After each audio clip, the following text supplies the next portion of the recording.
Alright guys, welcome to my YouTube channel again. This is Krepsatka. As you see, I am always here for you. And today's topic is, as you see from the caption, why did I change my camera Canon to Fuji? But this is Canon.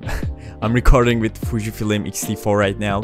And I'm just gonna explain to you why did I make this change, and let's talk about that. Actually, there is a little bit story of this change because, you know, I was planning to stay with Canon. Canon do not help me to stay with their brand. Let me explain to you a little bit with details. So I was planning to switch Canon R10 because it was quite cheap, it was quite looks good, and with the autofocus, with sensor, but there were so many problems with that camera. One of them was lens prices, other one is the problem with the image quality and video quality. I really make huge searches about that because, you know, I was planning to something that I'm gonna use for years, so it has to be with my quality, it has to be in something strong. So I made some research like Canon R10. I will put some informations about Canon R10 because there were huge problems with 4K 60 huge crops when you are recording, and I guess there was no heat problems, but actually there were some people on Reddit that I searched. There were sometimes camera was just closing about heat issue, but you know, I haven't read in any blog anything like that, or I didn't watch anything something like that. Why am I planning to stay in Canon? Because, you know, I purchased some lenses, but these are not my lenses, were like EFC mounts, so it wasn't quite for me, so I need to make some huge changes for it. I made huge search for Fujifilm S10. So here's the case. XS10 is really amazing camera for Fujifilm, and there are huge capabilities with this camera because, you know, when you compare it with R10 and XS10, you will see some things I'm gonna put here with details. I took this information with cameradecision.com because there are huge informations in that website. You definitely search about that. So I was planning to buy Canon R10 still, so I didn't satisfied enough with Fujifilm XS10 because XS10 is good, but not for professional quality, not for professional videography and photography. There were some battery problems, there were some SD card problems, which is there is just one slot. It's a big problem, I guess. And the sensor is quite good with it. It has to be same with X-T4 because they are same sensors, but in videography there are huge changes. Probably XS10 is released later or at the same time X-T4, but, you know, I didn't satisfied with more research, and, you know, I guess there is just a $500 between these two cameras. Try to buy X-T4 with body, it's same prices with XS10. I don't know the reason of this, but, you know, if you want to purchase same price as X-T4, you need to buy other lenses. Like, there was no kit lens, I just bought this camera with body. So I'm gonna explain which lenses did I purchase for this camera and with reasons, and I'm gonna explain and gonna show you how pictures and how videos that I took with this camera with this lenses. But I'm gonna explain why did I switch Canon to Fujifilm, and there is just 5 big reasons of this, guys. One and most important one is lens selection, guys. There is no third-party lenses in Canon, but I think there is gonna be in future something like, I read something like they are planning to give their informations with the other brands, but we will see in future. In Fujifilm, there are a bunch of lens brands that you can buy for Fujifilm, and they are really great. For example, right now this lens is Viltrox 56mm 1.4, and it's really amazing. I'm gonna put some pictures here, and as you see from the pictures, guys, I think this lens is amazing, you know, and it's third party, and it might be better than the Fujifilm lens, but, you know, there are really great explanation videos about this, but in YouTube you guys can search from there, but I'm just explaining to my experience with why did I change. There are 2 lens brands that you can really use in third party, which is Sigma and Viltrox. These are really great ones, but if you guys know better lens brands for Fujifilm or maybe Sony, just send me comment below and let's discuss your experience, and just explain to me why did you change if you change your camera to Canon to Fuji or Fuji to Canon. Just explain and let's discuss in the comments. Okay, second one is really important because it is prices, guys. So lens prices, camera prices are in Canon really expensive, like Sony or other brands. In Fuji is, you know, allows you to, if you can pay more, you will have really good quality. But there are really great cameras for low budget customers. You know, if you guys want to purchase, you know, if you don't have enough money to buy really great cameras or really huge ones, like right now there is GTX 100, it has to be something like that.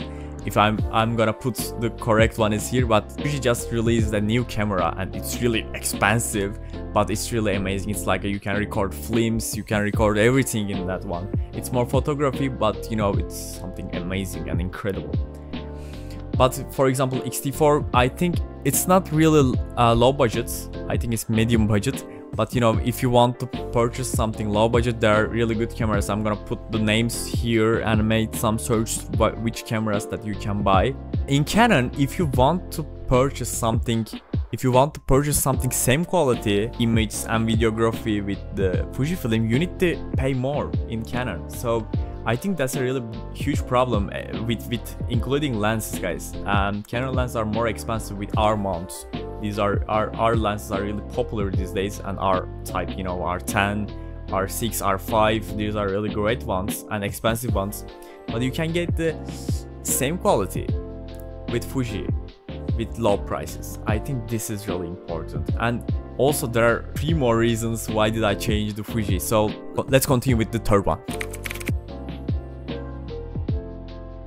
Third one, this is really important, guys. This one also is really important because the customer services. I'm living in Turkey, my city is Izmir. So Fujifilm has showroom in most of the big cities in Turkey. This is important because if you want to see the camera and if you want to try, they will give you the opportunity to try the camera. They will give you the opportunity to try to every lenses, every products they have. This is really important. If you have some problems with your camera, go to Fujifilm, they will fix it. They can solve your camera's problem, your problem, and you can try every new camera that they are selling right now. There is just GTX Mark II, I guess. I just don't know the name, but it's really expensive one. The last one released. You can try this one with any lenses. They give you the opportunity. And in Canon, I haven't seen anything in Turkey. Maybe in Istanbul there it be something, but in Europe, in USA, probably there is something. But guys, Fujifilm's customer service is better than Canon, I guess. Okay, 4. So this one, I think that's something personal view because I really like Fujifilm's body look. You know, it's something like analog, it's something like old-fashioned, but it looks really good. And you know, if you guys are a photographer or if you guys are planning to shoot some pictures with your friends, with your family, you know, when you get the Fujifilm in your head, people look like, oh my god, this guy is shooting picture. But Canon, it's not like that, you know, look at this. Canon use always the same style. I don't say it's bad. I really like that style, by the way. You know, the look, the aerodynamics are really good, you know, with the camera. But, you know, for my personal view, Fuji get +1 from me with body look, guys. 5, guys, this is really important and I'm gonna make another video about this because I really like this topic, film simulations. Guys, this is an amazing thing because I never took up any picture except raw without film simulations. I always choose, just show you from some images, guys, here. And also film simulations are important because, you know, you can see your image with, you know, with how edited it looks good, you know, but in your camera, you know, you don't need to edit in Lightroom or Capture One, you know, how your images, you know, gonna improve. But in Fujifilm there are a bunch of film simulations and these are really great for your picture. You don't need to edit anything at all. So of course you can edit something, but if you guys don't want to spend your time with editing picture, you can use Fujifilm's film simulations. And also another +1 from me is there is a website that Fujifilm X-Weekly or Fujixweekly. I'm gonna put the website here. Fujixweekly is that website that allows you to hundreds and hundreds new film simulations for free. And if you guys want to search the website or mobile application. Also they have mobile application that you can use. You guys just, I'm gonna put links down below and just download the pictures, and I'm gonna record another video about how to use Fujixweekly in your camera and how you can improve your experience with Fuji's other simulations, because there are huge simulations that you can use, guys.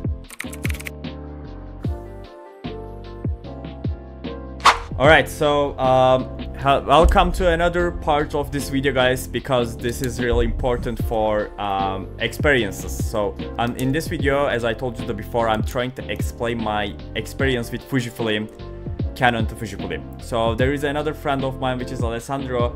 He has really huge experiences with cameras, with Canon, Sony and Fujifilm. So I just want to ask you something like, why Fujifilm, Aless?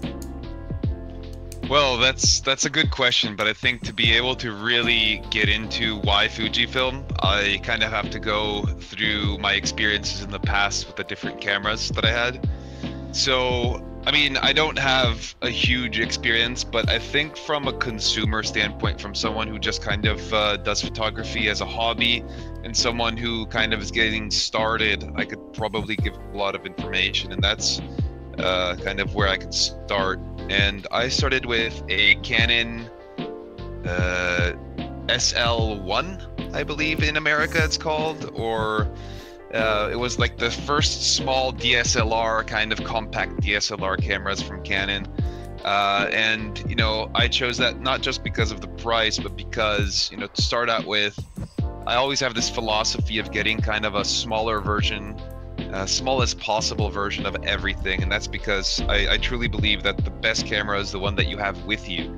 Yeah. If you start getting, like, you know, larger cameras or cameras that you don't really feel like you're gonna carry around with you, you're just gonna have a lot less experience. You know, you're gonna have a lot less kind of things to do. So that's tip number one. You want to get something small that you're actually gonna carry, something light, something that's gonna be with you, and you're gonna have a, you know, it's gonna be resistant to do that. So what do you use right now, and what did you use with Sony as well?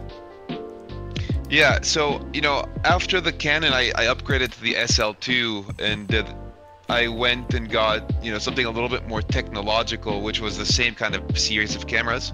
After that, I went into the Sony ecosystem, and I got a ZV-1F. Now, that's a little bit tricky because normally Sony and Sony users will say, you know, that's not a real camera or whatever, but it gave me a kind of an understanding of the menu systems, or how Sony kind of manages their products as a whole.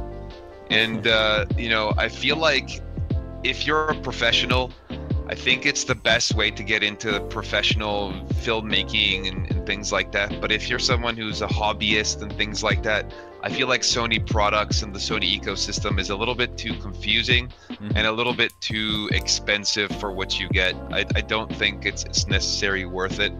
You know, if you're going to try and get something budget from Sony, you're stuck getting old equipment or older models, and it's just, you know, when you're buying into a system and it's your first experience, you know, buying an older model is a risk, because you don't understand, you know, all of the differences, and then, you know, you might potentially buy something that you might not be happy with. But then again, you might make my mistake as well and buy a ZV-1F and be unhappy because it's not good enough for what you want to get into. Anyways, having that experience with Canon, I had multiple lenses. I kind of took that seriously. The ZV-1F I kind of got just to do you know, social media videos, and then I moved on to choose my next camera. And then again, having to do a lot of product research, I understood the philosophies of, you know, Canon, the philosophy of Sony, and the philosophy of Fuji. Now, I feel like Canon is a very good entry point. I feel like it's something that you can get into. It's very simple, but the problem is you tend to outgrow that simplicity very quickly if you're serious about what you do. Now, if you want kind of a simple camera experience, if you want kind of like a watered down, you know, point and shoot experience, I feel like smartphones do that good enough. You know, if you're really passionate about photography and you really want to learn the settings, learn the features, you need something that does, you know, professional level things, or that gives you the options of doing, you know, more with what you have. So I feel like Canon stuff is cheap. It's easy to get into. The lenses can be cheap if you're getting an old DSLR. The new R-mount systems unfortunately has the problem of not having many lenses available. And then there's Sony. And Sony, you know, as I said, you're either stuck buying old equipment or you're stuck buying expensive equipment. And if you look at your other options you have out there, there's just, you know, better options in my opinion, because unless you have $2,000 to put into an A7C Mark II, or if you have, you know, a ZV-1F full frame vlogging camera, which in my opinion doesn't make too much sense, because, you know, if it depends what you're gonna do. It's just like you're stuck with video. It doesn't have a mechanical shutter. You can't take pictures with it unless you take, you know, mechanical photos, or sorry, electronic shutter photos, which doesn't give you long exposure. It doesn't give you, you know, bracketing and all these other features. So you're very limited in photography, and why would you spend $2,000 where, you know, you're stuck to video? And then obviously Fujifilm, I can't say much about their past stuff. I really dug deep into the older Fujifilm stuff, but recently they came out with, you know, faster cameras.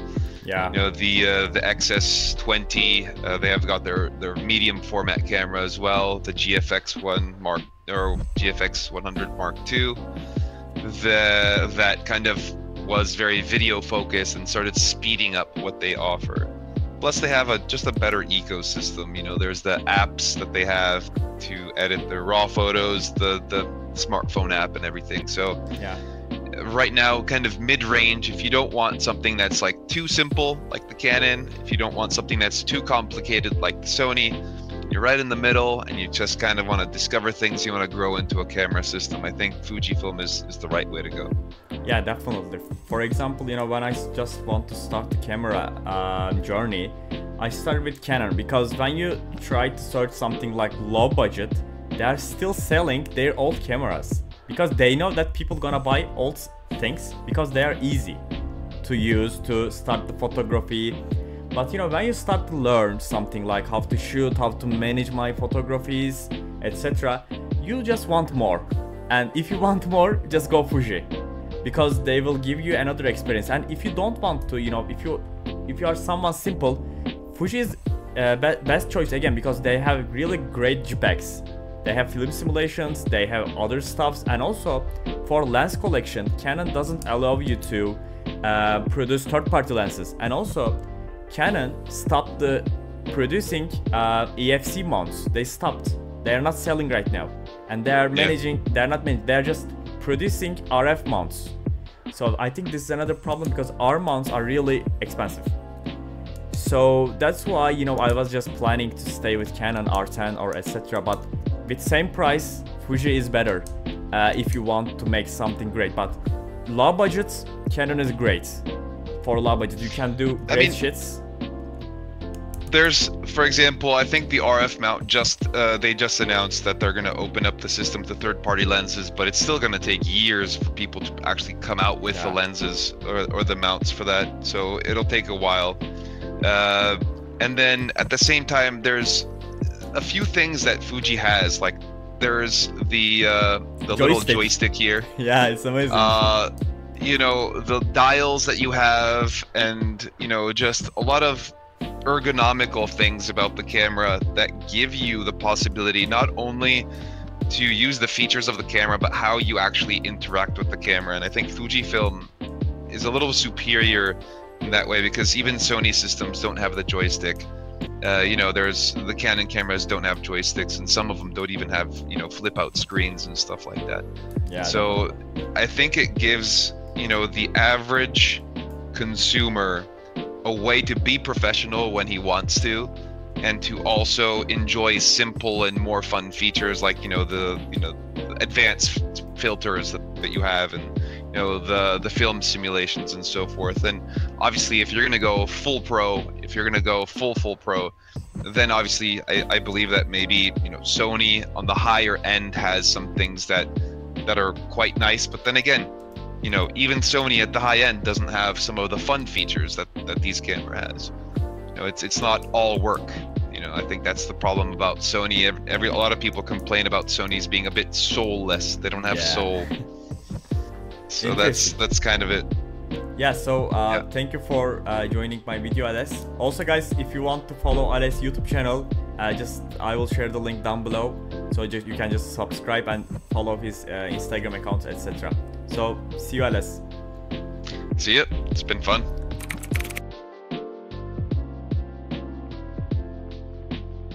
Alright, for the conclusion, I guess, you know, right now, as you see, I'm using Fujifilm, and also I just don't want to make detailed videos because there are really good X-T4s or Canon R10 or other cameras detailed videos. I'm gonna put them down below and you can watch their videos on YouTube as well. I just want to share my experience with you, so why did I make this change? And for me, you know, I'm just using this camera for a month with 2 lenses, guys. I'm really happy with that because the camera gives me a great experience while I'm shooting something. Right now, I'm gonna show some images that I took with my 2 lenses. One of them is 35mm, another one is Viltrox 56, and I'm gonna put images after the video, so just check out the pictures that I took. So okay guys, if you want to ask me anything, I'm gonna continue more videos for you, like Facebook businesses, or what am I doing, what is my business, how I am earning money from online. I just want to make more videos for you, and if you guys follow me more, I'm gonna explain everything to you. So see you for now guys, bye bye.